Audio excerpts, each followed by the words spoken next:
Hi, I'm Albert with Hillside Tire. I'm here today to talk to you about lift and performance suspension on vehicles. You can take an ordinary truck like this, you can do a 4-inch or 6-inch lift modification with custom wheels and tires, make it look good and perform if you want to go off-roading or if you just want a show truck. Basically, when we do a lift kit, it does remove some of the components. So you're dropping down your whole suspension underneath the car, you know, either that 4 or 6 inches. Different vehicles allow for different types of lifts as well. Basically, it changes all your stuff and then it drops everything down and realigns it, so you still get a good, smooth, comfortable ride with your vehicle and without being just that rough riding hay wagon. All right, in lifting a vehicle, there's a couple of different components that you need to make sure are done with good quality parts. One would be the shock absorber right in here. That's basically what controls your ride. That keeps the tire flat on the ground in all situations as far as accelerating and braking, so it gives you control and stability when you need it the most. There's a couple other things as far as like the control arms, and each vehicle is going to be a little different. Some of them have independent suspension like this one. Some of them will have solid axles. The drive axle is one as well, because you want to make sure your angle on the drive axle is adequate. That way you're not getting any vibration out of it. You do have a couple other things like the sway bar and links and the upper control arm with the brake lines, and you want to make sure that they're doing them properly and putting in either extended brake lines or all new brake lines. That way they're not stretched out and your brakes are performing properly as well.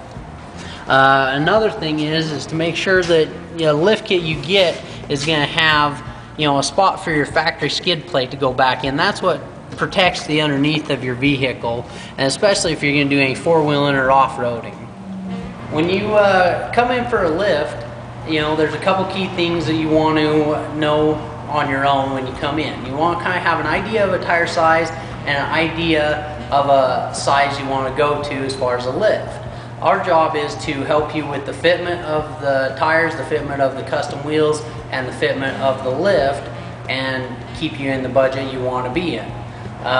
We go through several different options. We will show you several different things, and you know, there's even a couple programs where we can put the wheels on the vehicle on a computer to simulate what they look like.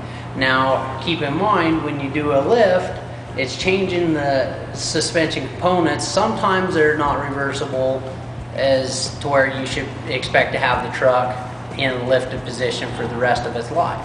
There's a whole big difference between lifting the front of your vehicle and lifting the rear. Some vehicles allow for just a 2-inch lift in the front to level it out. Some vehicles you have to go 4 inches all the way in the front.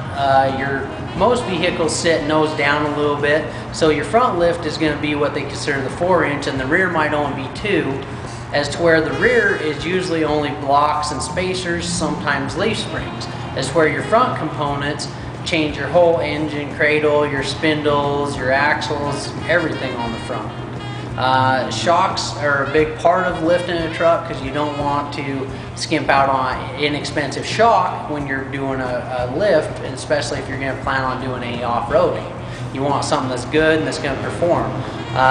You know, as far as getting a good quality lift, you know, that's a big factor in it too, because you don't want to put something cheap and inexpensive that you can buy, you know, online or anywhere, you know, for $1 versus something you're going to spend a little bit more for and be safe for you and your family.